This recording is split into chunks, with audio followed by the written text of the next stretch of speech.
चाहता हूँ। और कंस ने अक्रूर को वृंदावन भेजा। सुबह से चले शाम को पहुँचे, क्योंकि कृष्ण की याद में ऐसे खोए भैया, कब घोड़े घास चढ़ने लगे, कब जल पीने लगे, अक्रूर को पता ही नहीं चला। संध्या के समय वृंदावन पहुंचे, कन्हैया गैया चढ़ा के लौट ही रहे थे, और जैसे अक्रूर जी ने देखा तो रथ से कूद पड़े और कृष्ण के पैर छूना चाहते थे, लेकिन कृष्ण ने स्वयं पैर छू लिया। अक्रूर जी की आंख भर आई। भगवान ने कहा, अक्रूर जी बाकी सब तो ठीक है, लेकिन मेरी माँ को ये मत बताना कि कंस ने मुझे मारने के लिए बुलाया है। यदि कंस को ये मेरे माता पिता को पता चल गया तो मेरी माँ तो जीते जी मर जाएगी। अक्रूर जी को लाया गया है। सुखदेव जी कहते हैं, परीक्षित, नंद बाबा ने अक्रूर का बड़ा स्वागत किया है और भोजन इत्यादि हो गया। तब नंद बाबा ने कहा, महाराज आपके आने का कारण क्या है? तब अक्रूर जी ने कहा कि मैं कृष्ण और बलराम को लेने आया। बंधु, आंगन में यशोदा बैठकर भोजन कर रही थी, और जैसे ही सुना तो हाथ का निवाला गिर गया। दौड़कर यशोदा अपने कक्ष में चली गई। भगवान ने देखा कि यार मैया भोजन नहीं कर रही। दौड़कर भगवान पीछे पीछे। भगवान ने कहा, मैया क्या बात है, तो इतने उदास क्यों है? यशोदा ने कहा, लाला मेरा मन कहता है यदि तू एक बार वृंदावन छोड़ कर गया तो वृंदावन लौटने वाला नहीं। मेरा मन कहता है कृष्ण, तू एक बार यदि वृंदावन छोड़ देगा तो तू लौटने वाला नहीं, मत जा कृष्ण मत जा। भगवान ने कहा, मैया तो बड़ी पागल है, अरे मैं वादा करता हूँ कि मैं परसों आ जाऊंगा। मैया को क्या पता था भैया को परसों नहीं आने वाला। भगवान ने कहा, जाने देना मैया। मैया ने कहा, लाला मैं तुझको जाने नहीं दूंगी। भगवान कहते, मैया रे मोहि मथुरा जाना, मैया रे मोहि मथुरा जाना, मैया रे मोहि मथुरा जाना, मैया रे मोहि मथुरा। मैया ने क्या कहा? अपनी माँ को, अपने पिता को, लाला मेरे भूल न जाना, भूल न जाना, मैया रे मोहि जाने दो, जाने दो मोहि मथुरा। मैया ने बहुत मना किया, लेकिन जब कृष्ण नहीं मारे तो मैया ने कहा, ठीक है कल चले जाना। रात में कृष्ण को लेकर मैया लेटी, लेकिन सत्य बताए भैया, आज ना तो रात भर कृष्ण की आंख में नींद आई और न यशोदा की आंख में नींद आई। दुनिया का सबसे कठिन काम यदि कोई है तो विदा करना है। विदाई वो पिता जानता है जिसने अपनी बेटी को विदा किया हो। विदाई वो माँ जानती है जिसका बेटा परदेश में रहता है। विदाई वो शिष्य जानता है जिसने अपने गुरु को विदा किया हुआ। भैया दुनिया का सबसे कठिन काम है विदाई। महाराज जनक जीवन में कभी आंसू नहीं बहाया, ज्ञानवान थे, विद्वान थे, लेकिन जैसे ही सीता डोलनी में बैठने चली तो मिटी महामर्याद ज्ञान की सीमाएं मिट गई, मर्यादाएं मिट गई। जनक जैसा राजा सीता को हृदय लगाकर रोया। और तो छोड़ो भैया, मैंने कई बार कथा में कहा है कि पड़ोसी की बेटी विदा ले रही हो, पड़ोसी से बोल चाल ना हो, लेकिन पड़ोसी की बेटी विदा ले तो कई बार हम अपने घर में बैठकर आंसू बहाते हैं। दुनिया में सबसे कठिन काम है तो विदा। बेटी की विदाई में तो कई बार घर के पशु पक्षी भी रो पड़ते हैं। मानस का दर्शन कभी करना। सीता की विदाई में तो जनक के घर की गाय भी रोई है। सीता ने जब सोने के पिंजरे में पक्षी बंद किए थे तो पक्षी भी रोए। आज रात भर यशोदा नहीं सोई, और जब यशोदा कभी रात में नींद खोल दी, आँख खोल दी तो कन्हैया आँख मूंद ली। क्यों?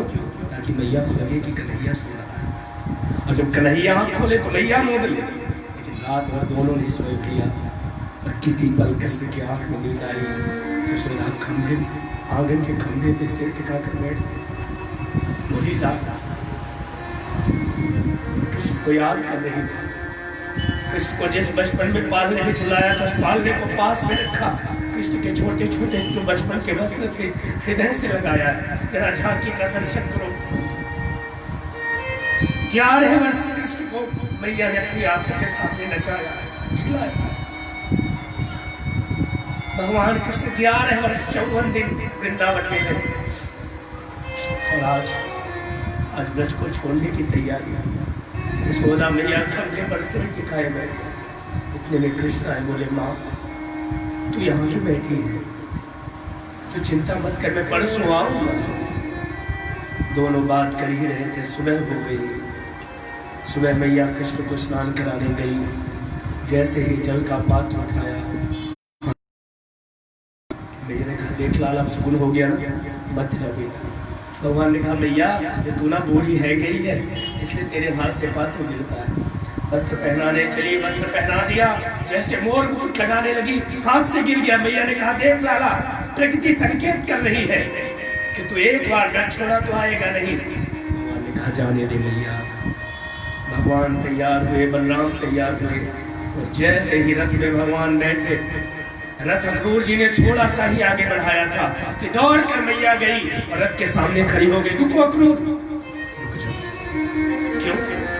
2 मिनट के लिए रुको, मेरे लाला को माखन मिश्री बहुत पसंद है। दौड़ कर अंदर गई।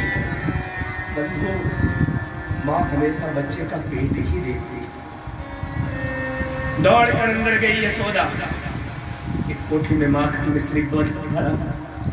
जैसे महल के बाहर आई तो धड़ाम से कृष्ण बलराम रथ से कूद पड़े और कूद कर गए।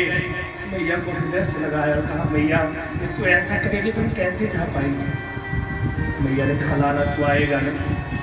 अभी तक भगवान कह रहे थे परसों आ जाऊंगा, लेकिन अब भगवान ने कहा, माँ मैं आने का प्रयास करूंगा। क्योंकि तो भगवान ने जानते थे कि परसों इतना जल्दी आने वाला नहीं।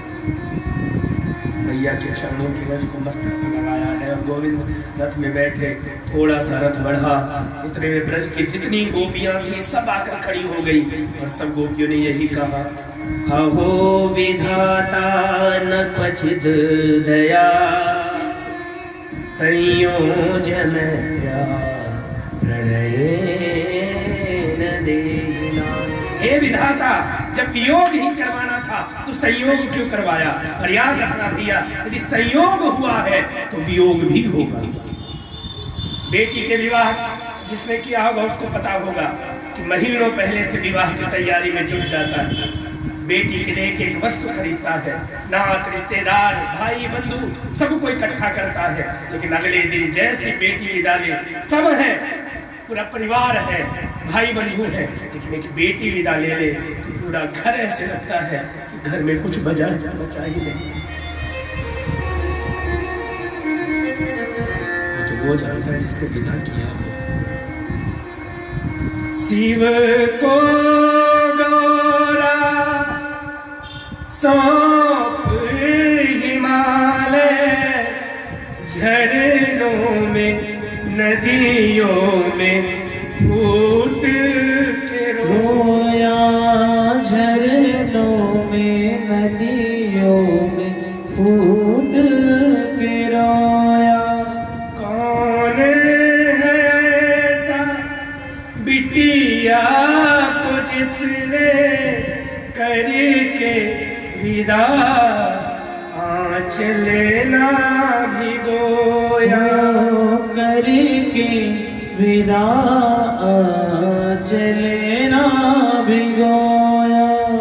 निठुर विधाता इतना बता दे, निठुर विधाता इतना बता दे, काहे बिटिया की जात बनाई आज विदाई। संयोग है तो वियोग जरूर होगा।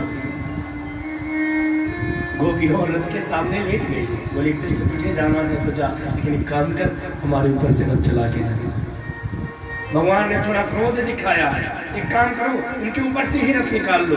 गोपियों ने कहा यही तो चाहती है कृष्ण कि तेरे साथ मेरे प्राण भी निकल जाए। एक गोपी उठी, कृष्ण का हाथ पकड़ी और कहा जाना है तो जा, लेकिन एक बार राधा से तुम। कृष्ण का हाथ पकड़कर उसी कदम्ब के वृक्ष के नीचे ले गई जहाँ कभी राधा कृष्ण का मिलन होता था। श्री राधा सर नीचे की ओर निहारती हुई, आंखों के कोनों से लगातार जैसे नदी का जल बह रहा हो, ऐसे राधा की आंख से जल बह रहा था। भगवान गए, राधा का हाथ पकड़ा और कहा राधे दुनिया नहीं समझती, तू तो समझ। दुनिया नहीं समझ रही पर तू समझ रहा है। जीवन में कई बार ऐसे पल आते हैं कि व्यक्ति को कर्तव्य को श्रेष्ठ करना पड़ता है। रिश्तों से पहले व्यक्ति को कर्तव्य में रखना पड़ता है, और इसकी अनुभूति मैं भी जानता हूँ भैया। मेरे जीवन में भी एक बार ये घटना घटी कि मेरी बेटी हॉस्पिटल में थी और मैं भागवत की कथा कह रहा था।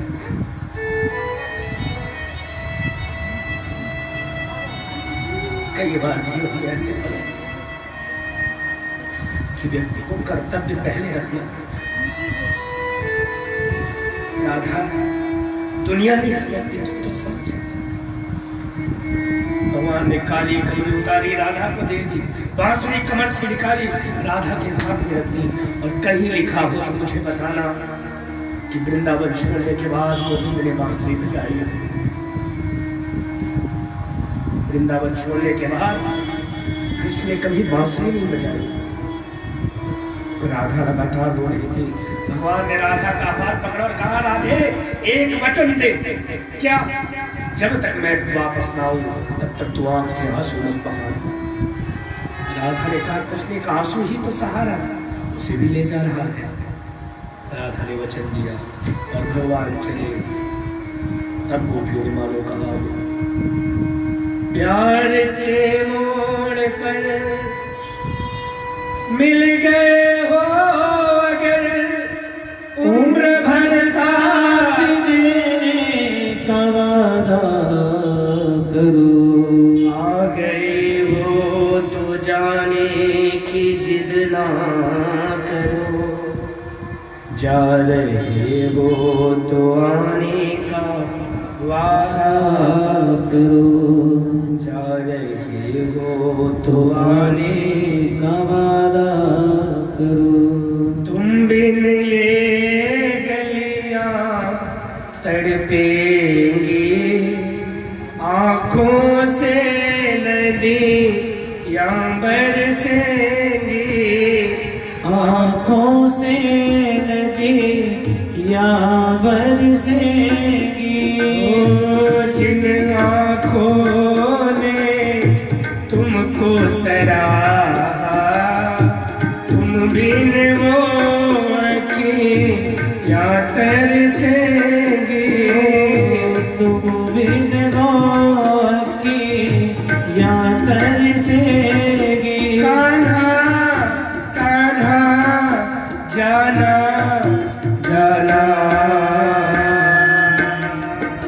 ओ कान्हा मेरी जमाना मारे गताना, अपना बना के हमें भूले न जाना, कान्हा भूले न जाना, प्यारे